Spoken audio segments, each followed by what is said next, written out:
La deuxième chronique de ce jour est entre les mains de Philippe Battaglia. Oui, on va voir ce que j'arrive à en faire ressortir. Bonjour à tous, on l'a compris, notre invité du jour, ce qu'elle aime par-dessus tout, c'est l'art. Mais attention, l'esthète avisée sait pertinemment que dans l'art, il y a à boire et à manger, particulièrement d'ailleurs quand l'œuvre en question consiste à scotcher des bananes sur des murs. Car oui, il y a ce courant artistique que l'on appelle l'art contemporain et dont j'entends souvent dire le plus grand mal, principalement parce que c'est moi qui le dis. Faux, urge à la face de ces salisseurs de culture, ce qui, il est vrai, dénote chez moi quelques tendances schizophréniques, mais ne vous en faites pas, nous allons mieux. Car il est vrai qu'en art contemporain, comme peut-être chez les pédophiles, il y en a des biens. Dans cette mouvance, il y a un homme particulièrement qui a retenu mon attention. Un homme qui, vous en conviendrez en entendant la suite, a élevé le happening et autres délires à vocation artistique à un bien joli niveau grâce à son collectif d'artistes activistes viennois. Visez plutôt. Nous sommes en 1962, en pleine rue, en pleine journée. Otto Müll, car c'est bien de lui dont il s'agit, arrose de sang de bœuf deux femmes nues, lui-même entièrement nu et affublé d'un énorme godemiché.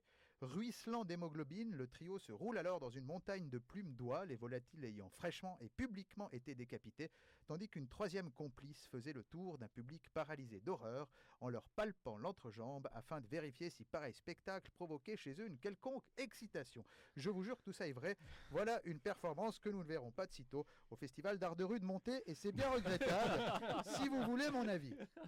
Dans un autre registre plus intrusif, je vais vous parler de Sophie Calle. La Française s'est faite connaître en 1983 dans les pages de Libération alors qu'on lui avait demandé de préparer un feuilleton de l'été. Il se trouve que la dame en question tombe un beau jour, complètement par hasard, sur un carnet rue des Martyrs à Paris. Le carnet est simplement un carnet d'adresses appartenant à un certain Pierre D. Avant de le restituer à son légitime propriétaire, elle en photocopie les pages. S'ensuit alors une véritable enquête pour savoir qui est ce Pierre D. Pour cela, Sophie Calle contacte un à un toutes les personnes répertoriées dans le carnet et publie chaque semaine le fruit de ses recherches dans le magazine. Ici une anecdote, là sa blague préférée, voir ce qu'il a mangé la veille. Le gars, propulsé sur le devant de la scène malgré lui, devient furieux et porte plainte. Il obtient de Sophie Calle une interdiction de publier ses recherches avant sa mort. Aujourd'hui, l'homme est décédé. On peut donc trouver un livre regroupant ses écrits dans les librairies. De l'aveu de Sophie Calle. Dans les invendus des librairies, j'imagine. Pas forcément, ça a eu un énorme succès, attention.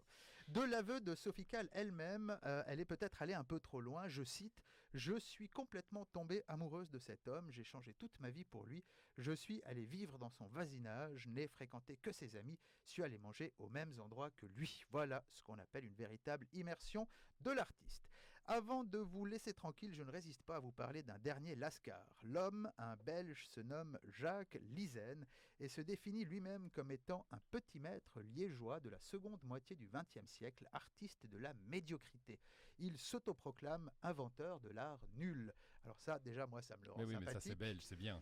Belge, c'est toujours bien. Belge, c'est toujours bien. Moi, ce qui m'a surtout plu chez lui, c'est qu'il a poussé à son paroxysme l'idée que l'art contemporain, c'est de la merde.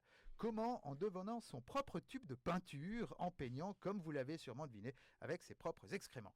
Ceci a le net avantage de rendre ses toiles facilement repérables dans une galerie. Ainsi, pour obtenir des variations de brun, il changeait régulièrement de nourriture et prenait des notes de ses repas pour pouvoir reproduire à volonté les couleurs obtenues. Il paraîtrait, d'après les témoignages, que 30 ans après, ses peintures sentent encore. Voilà. Je vous propose de finir ici ce petit tour d'horizon un peu particulier de la culture, du moins de ma culture. Voilà, j'aurais dû le mettre encore un petit peu plus loin de midi que Philippe Battaglia. Bon,